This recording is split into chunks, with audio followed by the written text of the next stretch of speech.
جھوٹ یہ کبیرہ گناہوں میں سے ایک گناہ ہے اور جھوٹ بولنا یہ حرام ہے۔ اس سلسلے میں ڈیٹیل میں پہلے ایک درس دیا گیا تھا جھوٹ کے تعلق سے، بہت ساری باتیں اس میں بتلائی گئی تھی۔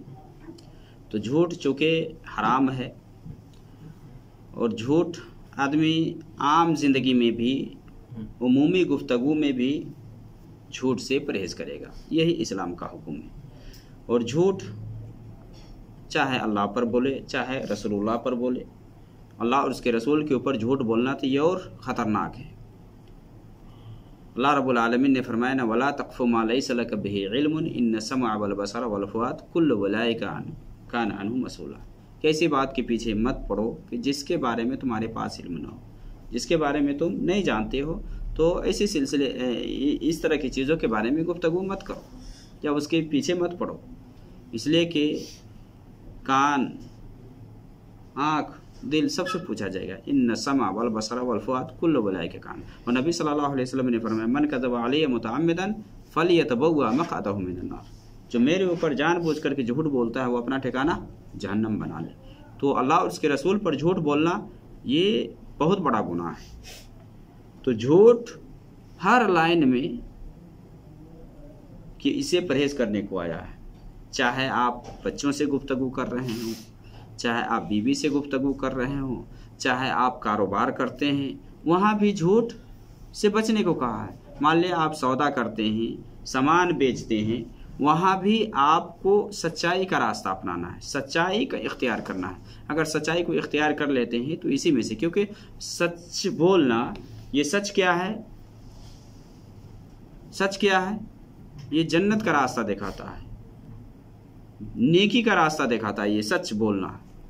اور نیکی کہاں؟ جنت کی راہ دکھلاتے ہیں، نیکی جنت کی راہ دکھلاتی ہے۔ اگر جھوٹ بولتا ہے آدمی تو اللہ کے یہاں جھوٹا وہ لکھا جاتا ہے، اگر اس میں وہ اس کا متلاشی ہوتا ہے، جھوٹ بولنے کے پیچھے لگتا ہے اور بار بار وہی تلاش کرتا ہے تو اللہ کے یہاں وہ جھوٹا لکھا جاتا ہے۔ اگر سچ بولتا ہے اور سچ کو اختیار کرتا ہے تو اللہ کے یہاں سچا لکھا جاتا ہے۔ تو جھوٹ یہ اسلام کے اندر حرام ہے۔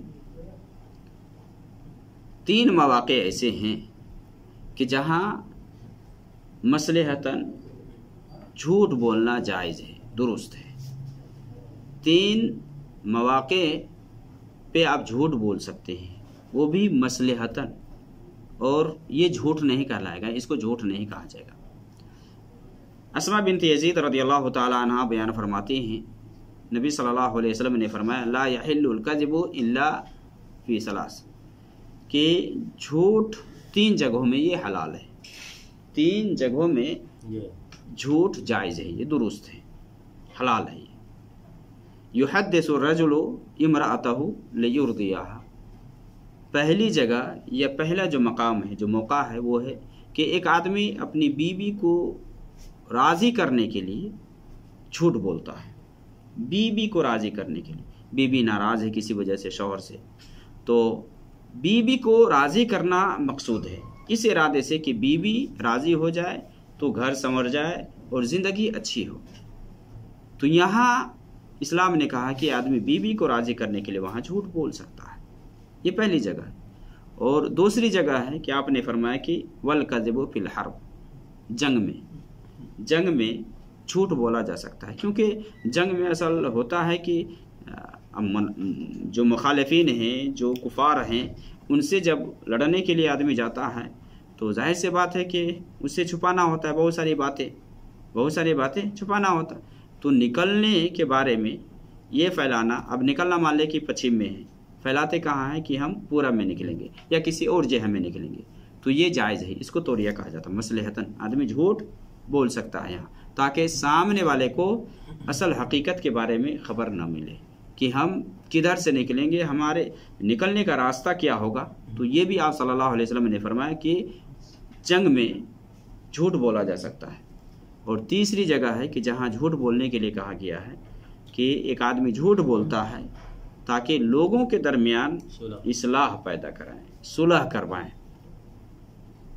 تیسری جگہ ہے مان لے کسی بستی میں، کسی گاؤں میں یا کسی جگہ میں مان لے 2 قبیلوں والوں کے درمیان اختلاف ہے، مسلمان ہیں मुसलमान, यानी नीयत सिर्फ इस्लाह की हो, नीयत इस्लाह की हो ताकि ये आपस में मिल जाएं, आपस में एक हो जाए।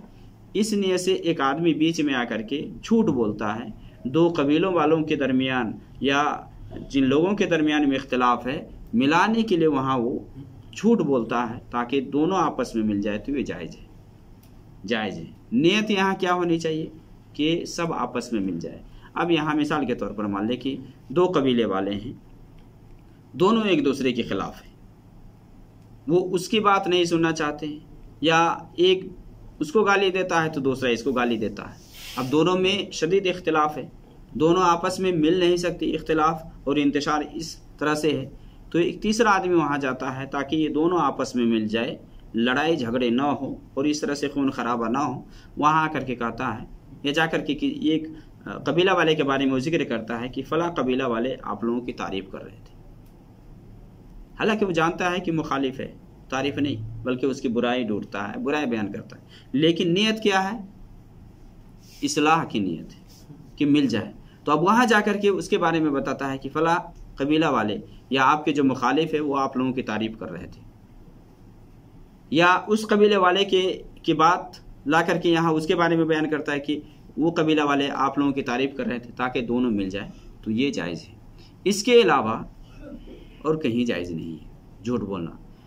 लोग गवाही में झूठ बोलते हैं, अभी तो आम सी बात हो गई है, गवाही में आदमी झूठ बोलते, कहीं भी गवाही देने की बात आती है तो आदमी झूठ बोलता है, जो सच है वो बयान करता ही नहीं है। हालांकि सच ये जन्नत में दाखिले का एक सबब है। अब नबी सल्लल्लाहु अलैहि वसल्लम से एक आदमी ने आकर के पूछा ना इस्लाम के बारे में ना, तो आपने बतलाया कि तुम्हारे ऊपर 5 नमाजें हैं, इसी तरह से रमज़ान के रोज़े हैं, ज़कात है। फिर लास्ट में उसने कहा कि अल्लाह की कसम मैं न तो इसे ज़्यादा करूँगा ना मैं कम करूँगा, इस पर अमल करूँगा। तो आपने क्या फरमाया, इन सदक़ा दखल अल जन्ना, या दखल अल जन्ना इन सदक़, कि अगर इसने सच कहा है तो ये जन्नत में दाखिल हो जाएगा। गोया कि कौल व फ़ेल में मुताबिकत हो, ये नहीं कि हम बात तो कुछ और करते हैं लेकिन अमल हमारा इसके मुखालिफ हो। तो अगर कोई इस तरह से अगर सच्चाई को अपनाता है, उस पर अमल करता है, तो ये उसके लिए खैर है और जन्नत में जाने का एक ज़रिया है। बहुत सारे लोग क्या करते हैं, बच्चा से झूठ बोलते हैं, बच्चा से झूठ बोलते हैं। हालांकि बच्चा की तरबियत वालिदैन के ऊपर ज़रूरी है ना, कि वो शरीयत के हिसाब से तरबियत करे। नबी सल्लल्लाहु अलैहि वसल्लम ने जो तरबियत का तरीका बतलाया है, इस तरह से उनको तरबियत दे या उनकी तरबियत करे। अब बहुत सारे जो वालिदैन हैं झूठ बोलते हैं बच्चे से कि मैं तुम्हारे लिए ये चीज़ लाऊंगा, वो चीज़ लाऊंगा, हालांकि नियत में लाने की नहीं होती है, नियत नहीं होती है कि मैं उसको दूंगा, बस मान ले कि झूठ बोलता है ताकि वो राज़ी हो जाए वहाँ, हालांकि ये गलत बात है। अब देखिए ना, अब्दुल्ला बिन आमिर वाली बात है कि नबी सल्लल्लाहु अलैहि वसल्लम उनके यहाँ थे, तो उनकी वालिदा ने, अब्दुल्ला बिन आमिर की वालिदा ने कहा कि बेटा इधर आओ, मैं तुम्हें कुछ दूंगी।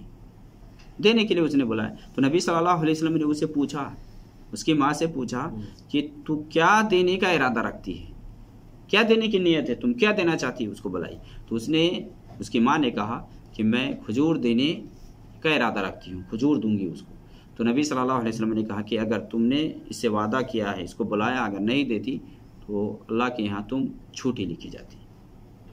अब देखिए हम लोग किस तरह से बोलते हैं, झूठ बोलते हैं, हर जगह में बोलते हैं, हालांकि झूठ पर बहुत सारी बातें हैं। अल्लाह रब्बुल आलमीन सच्चा है, सच्चों को पसंद करता है। अंबिया की ज़िंदगी देख लें, नबी सल्लल्लाहु अलैहि वसल्लम किस तरह से सच्चे थे, और दीगर अंबिया के बारे में अल्लाह ताला ने कुरान में ज़िक्र किया है। तो झूठ ये हराम है इस्लाम के अंदर।